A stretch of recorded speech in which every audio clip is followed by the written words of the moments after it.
6 Liverpool players who failed to live up to the hype. Number 6 is ALBERTO AQUILANI. In the summer of 2009, Xavi Alonso was sold to Real Madrid, meaning Liverpool needed to find a replacement for the Spanish past master.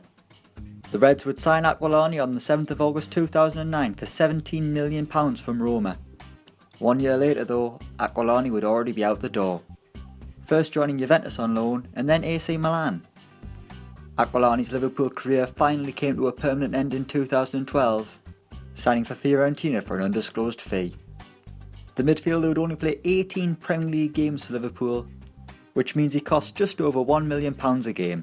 At 5 it's Christian Benteke. After 3 impressive seasons with Aston Villa, the Belgian signed for Liverpool in 2015 for £32.5 million. Big things were expected of Benteke at Anfield, and things looked promising when he scored an incredible overhead kick at Old Trafford. Unfortunately though, that was probably the highlight of his time at Liverpool, and they didn't even win. Sold just 1 year later to Crystal Palace, Liverpool somehow managed to get all their money back for him. This wasn't the first time though that Liverpool had spent too much money on a striker, but we'll come to that later. At number 4 it's Alberto Moreno.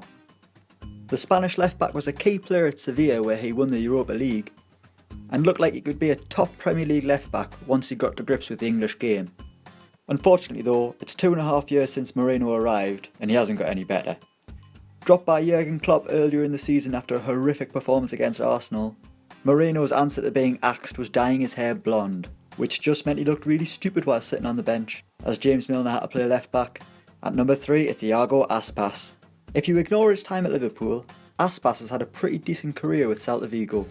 His form in the 2012-2013 season got him a move to Liverpool, where he had the chance to play alongside the likes of Felipe Coutinho, Raheem Sterling, Daniel Sturridge, Steven Gerrard and Luis Suarez, as Brendan Rodgers tried to win the Premier League. Unfortunately for Aspas, he spent most of his time on the bench, returning permanently to Celta Vigo in 2015. Since returning to Celta Vigo, Aspas has scored more goals than he played games at Liverpool, and he got himself in the Spain squad, scoring on his debut against England. Maybe it was his twin brother who played for Liverpool, I don't know. Surely they can't be the same players. At number 2 it's Andy Carroll. Another striker who Liverpool spent too much money on.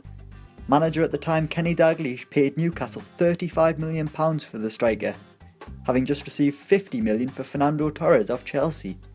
Carroll should have gone on to become an England regular, but his move to Liverpool killed any hopes of that. The lanky striker was never really suited to how Liverpool played, and he spent most of his time in the treatment room anyway, signing permanently for West Ham for £15 million in 2013. There was no way Liverpool were going to get their money back like they did on Benteke. And at number 1 it's Joe Cole. The England international signed on a free in 2010. Awarded the number 10 shirt, it looked as though Cole could go on to become a Liverpool great. However, as we all know, that didn't happen at all. Sent off on his league debut, Cole would head to Lille on loan the following season, and eventually signed for West Ham in 2012. After leaving Anfield, Cole admitted that joining Liverpool was a mistake due to not feeling a connection with the club or the fans. It's either that or you just didn't play very well, Joe. So that's our top 6 Liverpool players who failed to live up to the hype. Let us know what you think in the comments below, and don't forget to like, share and subscribe.